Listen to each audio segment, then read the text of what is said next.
근데 거기에 함정이 있는 겁니다. 뭐냐면은 마약류라는 거는 우리 일상생활에서 건강한 생활을 통해서 느끼는 즐거움이나 쾌감이나 행복감 같은 거는 많이 함을 할수록 도파민을 쓴 만큼 만들어내야 되거든요. 많이 쓰면은 도파민 만드는 곳에서 계속 도파민을 만들어서 보급을 해야 되잖아요. 그러니까 계속 만들어내다 보면 노하우가 쌓여가지고 더 잘 만들어낸답니다. 그래서 정상적인 생활을 통해서 느끼는 거는 많이 어떤 감을 느끼더라도 도파민이 부족해지는 게 아니라 더 잘 만들어내기 때문에 전혀 모자람이 없는 거예요. 근데 마약류라는 건 일시적으로 도파민을 높여주기는 하지만 보상으로 문제는 도파민 만드는 과정을 파괴하는 게 문제예요. 그러니까 마약류라는 거는 쉽게 얘기하면 도파민을 만들지 못하게 하면서 강제로 밖으로 배출시키는 역할을 하는 거예요.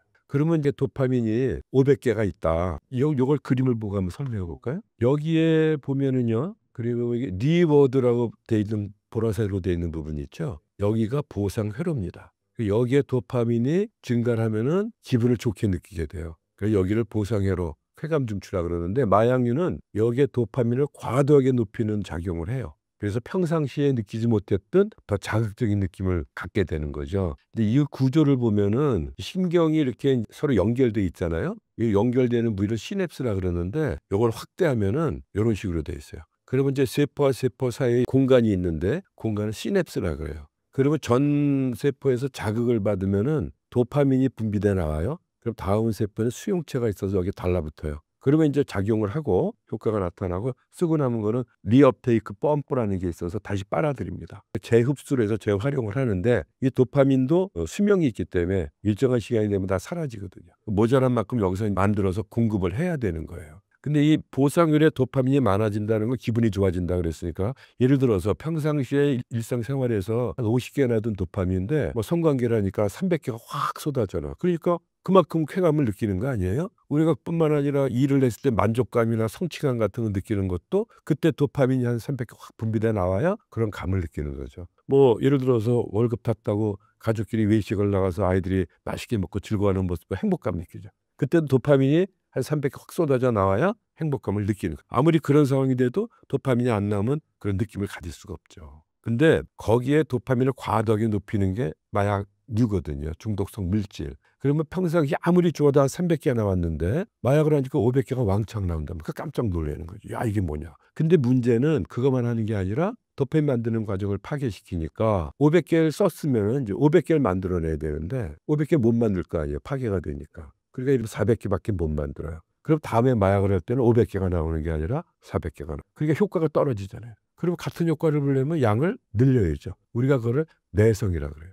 그래서 점점 자기도 모르게 양이 조금씩 늘어나고 횟수가 늘어날 수밖에 없죠. 그러면 또 파괴가 되니까 300개 나오다가 200개 나오다가 100개 나오다가 나중에는 말기쯤 되면 마약을 해도 나올 도파민이 없죠. 다 파괴돼 가지고. 일시적으로 도파민을 과도하게 분비를 시키지만 결국에선 보상회로 자체를 망가뜨리는 게 마약이에요. 역설적이죠. 이거는 우리가 알지 못했단 말이에요. 그러니까 순간의 어떤 즐거움이 현혹이 돼가지고 평생의 즐거움이 망가지는 줄도 모르고 있는 거죠. 거기에 관련된 자료가 하나 있는데요. 필로폰, 메삼페타민 했을 때 파괴되는 뇌 부위거든요. 이 빨간 부위가 가장 파괴가 많은 곳이거든요. 여기가 뭐냐면은 변연계라 그래서 우리가 중뇌예요. 그러면 그 뭐 하는 곳이냐면 감정 조절 기능이 있거든요. 근데 오랫동안 약물을 남용하다 보면 감정 조절 기능이 파괴가 돼요. 그러니까 나중에는 감정 조절이 안 되겠죠. 그래서 조금만 건드리면 그냥 흥분하게 되고 화가 나면 분노 조절 장애가 생기고 조금만 슬프면 죽고 싶어지고 공격적이고 충동적인 사람으로 변해갈 수밖에 없는 거예요. 그리고 거기 보면 리워드라고 해서 보상 회로가 또 있는 곳이거든요. 보상 회로가 파괴되잖아요. 그러니까 순간적인 욕심 때문에 평생의 즐거움을 주는 보상 회로가 망가지는 것도 모르고 있는 거예요. 근데 문제는 이게 다 망가지고 나서 알면 소용이 없죠. 전두엽도 망가지고 그래서 정신병에서부터 기억장애, 인지기능장애부터 감정조절장애부터 즐거움을 느끼지 못하는 상태까지 가게 되니까 삶의 질이 떨어지고 삶의 맛이 안 나죠. 그러니까 자살해 죽고 병들어 죽고 사고사로 죽고 취해가지고 많은 사람이 죽음으로 끝나는 거예요. 그러니까 이제 우리가 요새 많이 문제가 되는 게 펜타닐 아닙니까? 좀비 마약이라 그래서 그거는 아주 강력한 마약입니다. 그래서 우리가 보통 알고 있는 마약성 진통제에 강력한 게 몰핀 아닙니까? 보다 100배 강해요. 왜? 몰핀을 또 정제해서 불법으로 만든 게 헤로인이거든. 그것도 50배 이상 강한 마약입니다. 그 2mg만 투여해도 사망하는 거예요. 그런 걸 먹다 보면 내성이 생기니까 과다복용하게 되고 그 사망하는 거예요. 미국에서 1년에 10만 명 이상이 죽습니다. 전쟁에서도 그렇게 안 죽죠.